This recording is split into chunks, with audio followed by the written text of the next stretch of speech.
Hello everybody, welcome back to my channel.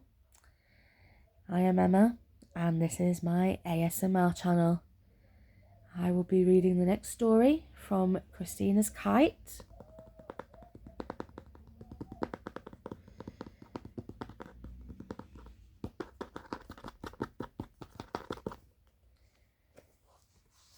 It is called The Little Carol Singer. "What's the matter with John?" said Grandfather in surprise. "He does look miserable." "Well, he's got a cold, so he can't go out carol singing with the school choir," said John's mother. "He's upset because he so does love carols. And he's got a lovely voice, you know."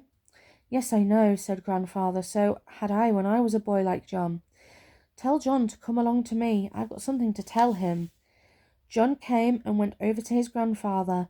The old man put his arm round him and smiled. "So you are disappointed because you can't go carol singing? What carols were you going to sing?" "Oh, lovely ones. Good King Wenceslas and Noel Noel and the Holy Babe, and Here We Come was sailing. I love that one," said John. "I don't know what wassailing means, though." "It means a merry party where Wassail was drunk," said his grandfather. "It's a very old carol, you know. I used to sing it as a boy too. I remember one time very well indeed." "Tell me about it, Grandfather," said John. He liked to hear the old man's stories of his long ago boyhood. "Well," said Grandfather, "I was about 6 years old, I suppose, and it was winter time, very cold and frosty. There were my mother and I and my little sister Hannah, all living in a tiny cottage together." "Where was your father?" asked John. "He was dead," said Grandfather. "He left my mother a little money, but it soon went, and that winter, when Christmas was near, my poor mother couldn't even pay the rent of the little cottage." "What happened?" asked John. "Was she turned out?" "The landlord was a hard man," said his grandfather. "He said that, unless she could find some money to give him, she must be turned out of her cottage with my little sister and I. We had nowhere to go, and it was bitter weather. I remember my mother crying bitterly." "What did you do?" asked John.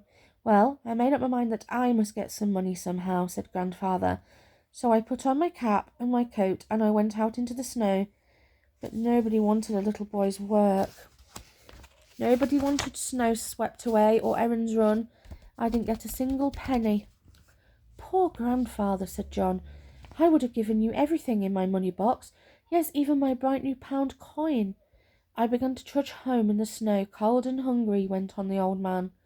"I even remember how numb my hands were and how I put them under my armpits to try and warm them. And then, as it grew dark, I heard the sound of singing." "What was it? Carol singers?" asked John. "Yes, it was a party of villagers, going from house to house, singing all kinds of carols," said Grandfather. "In those days the big house threw open the doors to the singers and welcomed them in and gave them mulled wine and spiced apples and little cakes." "Well, that sounds nice," said John. "I should like a spiced apple. What did you do next, Grandfather? Please tell me." "Well, I thought of the spiced apples and little cakes," said Grandfather, "and I was so hungry that I felt I really must have something to eat. So I joined the party of carol singers without being seen and went with them up the long drive to the squire's house." "Were you found out?" asked John. "I sang with them," said Grandfather, remembering that long ago evening clearly. "We sang the Holy Babe. I remember then the door opened and the squire himself welcomed us in. I went in too, scared, but so cold and hungry that I longed to see a fire and have something to eat." "Was there a nice fire?" said John. "An enormous one," went on Grandfather. "It was blazing up in the big hall. The squire's lady was there, pretty and kind and smiling, and on a big table there were jugs of warm drinks and dishes of spiced apples and plates of little cakes. I could hardly take my eyes off them. But before we could eat and drink, we had to sing again." "What did you sing?" asked John. "The carol you said you liked," said his grandfather. "Here We Come a Wassailing.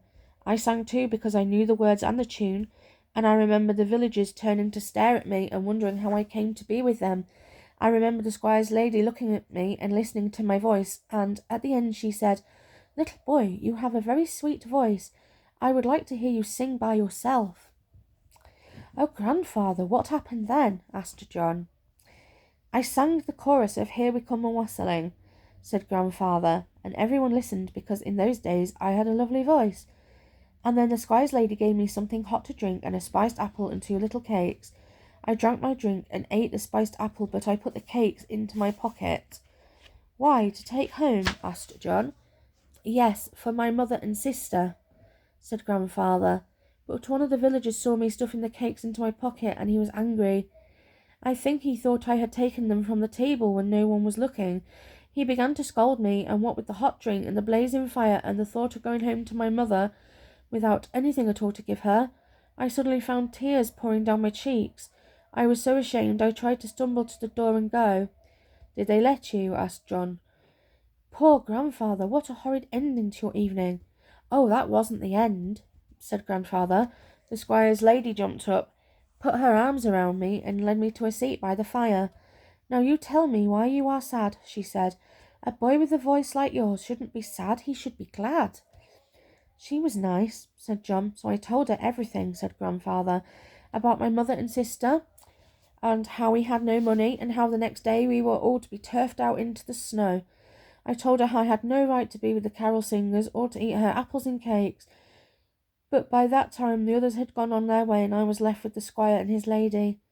Go on, Grandfather, begged John. This is a much nicer ending. It is all true, isn't it? Oh, yes, said the Grandfather.